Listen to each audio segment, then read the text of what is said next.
कृष्ण की वाणी। बच्चे, मोह हमारी कमज़ोरी है मेरे बच्चे, और त्याग सफलता का पहला पड़ाव है मेरे बच्चे। मैं तुमसे हमेशा कहता हूँ ना कि मोह को त्यागो मेरे बच्चे। मोह तुम्हारी सबसे बड़ी कमज़ोरी है मेरे बच्चे। जिस चीज़ में तुम्हारा सबसे ज़्यादा मोह होगा ना मेरे बच्चे, वही चीज़ मेरे बच्चे तुम्हारे लिए तकलीफ दे होगी मेरे बच्चे।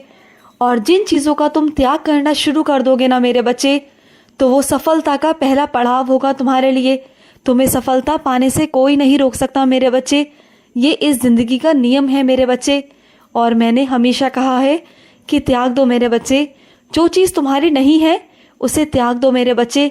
अगर किसी भी चीज़ को एक बार पकड़ के रखोगे ना, हमेशा के लिए पकड़ना चाहोगे, तो वो तुम्हारे हाथ से छूट ही जाएगी मेरे बच्चे। और उसका मोह करोगे तो परेशान रहोगे। मैं कभी नहीं चाहता मेरे बच्चे कि तुम किसी एक का मोह रखकर ज़िंदगी भर जियो मेरे बच्चे। एक बात हमेशा याद रखना, जो चीज़ तुम्हारी है ना, वो तुम्हारे पास से कभी दूर नहीं जाएगी, और जो जाना चाहेगी उसे तुम रोक नहीं सकते मेरे बच्चे। उसे त्यागना ही तुम्हारे लिए बेहतर होगा मेरे बच्चे। और सुनो मेरे बच्चे, कुछ मेरे बच्चे इतने ज़्यादा ज़िद्दी हैं ना कि उन्हें जो चीज़ चाहिए वो ज़िद कर कर मनवा लेते हैं मुझसे।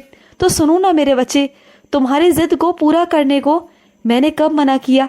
लेकिन मैं जिस दरवाजे से तुम्हें देना चाह रहा हूँ, उस दरवाजे की तरफ देखो तो सही, उस दरवाजे की तरफ आओ तो सही। तुम जिस दरवाजे से मांग रहे हो वो दरवाज़ा नहीं है मेरे बच्चे, क्योंकि मेरे बच्चे मैं तुम्हें किसी और दरवाजे से वो तुम्हारी ज़िद पूरी कर रहा हूँ मेरे बच्चे। वहाँ तक आओ तो सही, वहाँ तक पहुँचो तो सही मेरे बच्चे। मैं तुम्हें देने को तैयार हूँ मेरे बच्चे। मैं तुम्हारी ज़िद को पूरा करने के लिए भी तैयार हूँ। क्या करूँ मेरे बच्चे?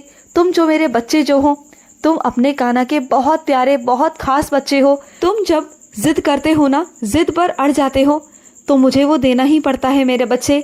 तो आ जाओ मेरे बच्चे, आ जाओ। जो तुम्हारे लिए सही है वो मैं तुम्हें दूंगा, ज़रूर दूंगा मेरे बच्चे। और सुनो मेरे बच्चे, तुम अगर कुछ गलत करोगे ना मेरे बच्चे, तो मैं तुम्हें डांटूंगा ज़रूर मेरे बच्चे। तुम्हारा कान्हा तुम्हारी डांट ज़रूर लगाएगा। अगर किसी गलत राह पे जाओगे, गलत जगह जाओगे, तो मैं तुम्हें रोकूंगा भी और टोकूंगा भी मेरे बच्चे, क्योंकि मैं नहीं चाहता कि तुम किसी गलत रास्ते पे जाओ, किसी गलत दिशा की तरफ जाओ। मैं कभी नहीं चाहता मेरे बच्चे। और सुनो, सुबह रोज़ उठकर ना मेरे बच्चे स्नान कर कर मेरी भागवत गीता पढ़ा करो मेरे बच्चे। चाहे एक वाक्य ही क्यों ना पढ़ो, लेकिन पढ़ो ज़रूर मेरे बच्चे। चाहे एक श्लोक पढ़ो। तुम्हें पता है, पूरा दिन ताजगी और फुर्ती बनी रहेगी तुम्हारे पूरे शरीर में मेरे बच्चे। और देखना, तुम्हें दिनों दिन बहुत अच्छा लगेगा। दिन ब दिन तुम्हारी तरक्की होने लगेगी और तुम्हारे रास्ते खुलते जाएंगे। तुम ऐसा अगर नित्य करोगे ना, तो तुम देखना मेरे बच्चे, तुम्हारी ज़िंदगी में बहुत सारे बदलाव आएंगे। शुरुआत में तुम्हें समझ नहीं आएगा, लेकिन धीरे धीरे कर कर जैसे जैसे वक्त बीतता जाएगा ना, तुम्हें समझ आएगा मेरे बच्चे।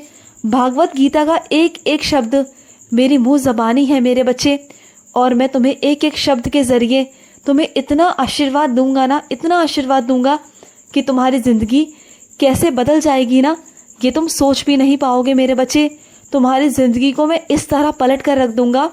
तुम्हें उस तख्ते पर बिठाऊंगा जिस तख्ते पर बैठने के लिए अच्छे अच्छे लोग प्रयास करते हैं, सोचते हैं, और तुम्हें बहुत आसानी से वो मिल जाएगा मेरे बच्चे।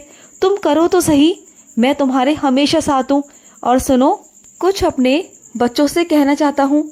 तुम अपने कान्हा को सहायता के लिए पुकारते हो, तो मेरे बच्चे, ये तो तुम्हारे कान्हा का सौभाग्य है मेरे बच्चे। जब तुम मुझे पुकारो और मैं तुम्हारे पास दौड़ा चला आऊँ।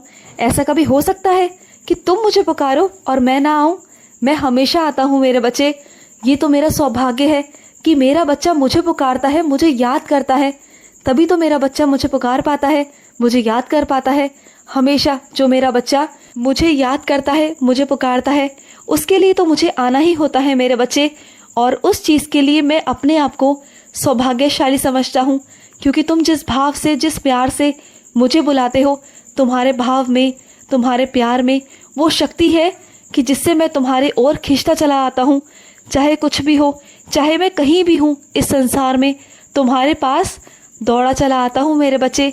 तुम तो जानते हो ना कि अपने कान्हा को किस तरह से वश में किया जाता है, और बस वही तुमने जादू कर दिया है अपने कान्हा पर, क्योंकि तुम्हारा कान्हा तुमसे बहुत प्यार करता है। तुम्हारी भक्ति से, तुम्हारे प्यार से मैं बहुत प्रसन्न हूँ मेरे बच्चे, बहुत प्रसन्न हूँ। जिस तरह से तुम मेरी सेवा करते हो, दिन रात तुम मुझे भोजन अर्पित करते हो, मुझे याद करते हो, मेरी सेवा करते हो, तो मैं क्यों ना आऊँ मेरे बच्चे, क्यों ना आऊँ। मुझे तो आना ही है, मुझे आने से कोई नहीं रोक सकता मेरे बच्चे। इस दुनिया की कोई ताकत मुझे नहीं रोक सकती तुम्हारे पास आने से। और सुनो मेरे बच्चे, एक बात जान लो मेरे बच्चे, अगर तुम मेरी भागवत गीता पढ़ना चाहोगे ना मेरे बच्चे, चाहे तुम्हें वक्त मिले ना मिले, लेकिन अगर तुम्हारे मन से आएगा ना कि तुम्हें भागवत गीता पढ़नी है, तो कहीं ना कहीं से मेरे बच्चे तुम्हें वक्त मिल जाएगा। तुम्हें आराम के लिए भी वक्त मिलेगा और भागवत गीता पढ़ने के लिए भी तुम्हें वक्त मिलेगा मेरे बच्चे। बस एक बार मन में ठान लो कि तुम्हें पढ़ना है, तुम्हें समझना है। और जब मेरे बच्चे तुम भागवत गीता को समझना शुरू कर दोगे, पढ़ना शुरू कर दोगे ना, तो देखना मेरे बच्चे, तुम्हारी कायनात ही बदल जाएगी मेरे बच्चे। और जिन सवालों के जवाब तुम ढूंढते हो ना, जगह जगह पूछते हो, कभी मुझसे पूछते हो, कभी किसी और से पूछते हो ना, तो तुम्हें किसी से पूछने की ज़रूरत नहीं मिलेगी मेरे बच्चे। सारे सवालों के जवाब तुम्हें भागवत गीता में मिल जाएंगे मेरे बच्चे। जब तुम्हारे मन में सवाल उत्पन्न होगा ना, तो उत्तर तुम्हारे सामने होगा मेरे बच्चे। तुम विश्वास रखो अपने काना पर, जो मैं कहता हूँ ना वो मैं कर कर रहता हूँ मेरे बच्चे। और सुनो, कोई तुम्हारा ऐसा बहुत प्रियजन है जो मेरे चरणों में आ चुका है, मैं जानता हूँ, और वो सपने में तुम्हें आकर दिखता है मेरे बच्चे, मैं जानता हूँ। पता है क्यों? क्योंकि वो तुम्हारा बहुत प्रिय था मेरे बच्चे, इसलिए वो तुम्हें दिखता है मेरे बच्चे। इसका मतलब ये नहीं कि कुछ गलत संकेत है, डरा मत करो मेरे बच्चे, वो तो मेरे चरणों में है। तुम क्यों चिंता करते हो? बस वो तुमसे कभी कभी मिलने आता है सपनों के द्वारा मेरे बच्चे, वो तुम्हें देखने आता है कि तुम ठीक हो या नहीं हो मेरे बच्चे। डरा मत करो, वो तुम्हारा जो भी है तुम्हारा अपना ही है ना मेरे बच्चे, वो तुम्हें कभी भी नुकसान नहीं पहुंचाएगा, कभी नहीं मेरे बच्चे। और सुनो, कुछ अपने बच्चों से कहना चाहता हूँ, किसी भी वहम में पड़ने की ज़रूरत नहीं है।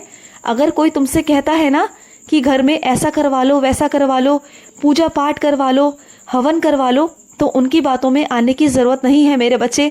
अगर तुम खुद से शुद्धिकरण करना चाहते हो घर का, तो वो तुम खुद भी कर सकते हो ना। गायत्री मंत्र तो तुम्हें आता है ना मेरे बच्चे, तो 108 बार गायत्री मंत्र का जाप करो और अपने घर में हवन सामग्री लाके मेरे बच्चे तुम खुद भी हवन कर सकते हो। किसी और के द्वारा कराया गया हवन और तुम्हारे दिल से किया गया हवन में बहुत फ़र्क है मेरे बच्चे। तुम्हारा किया हुआ सीधा मुझ तक पहुँचेगा मेरे बच्चे। और सुनो मेरे बच्चे, मेरे कुछ बच्चों के घर में बगीचा है और उस बगीचे में तरह तरह के फूल हैं। तो मेरे बच्चे, तुम्हारे घर वाले फूल मुझे बहुत पसंद है मेरे बच्चे। अगर हो सके तो माला बना कर ना मेरे बच्चे अपने काना को ज़रूर पहनाना मेरे बच्चे, ज़रूर पहनाना। क्योंकि मेरे बच्चे, तुम्हारे हाथों से बनाई हुई माला की बात ही कुछ और है मेरे बच्चे। तुम जिस प्रेम से, जिस भाव से मेरे लिए माला बनाते हो ना, मुझे बहुत अच्छा लगता है मेरे बच्चे। तुम्हारे घर के जो फूल है ना, उसकी सुगंध मुझे बहुत अच्छी लगती है मेरे बच्चे। तो मुझे पहनाना मेरे बच्चे, पहनाना। खुश रहो। आज का कृष्ण संदेश समाप्त हुआ। जय श्री कृष्णा।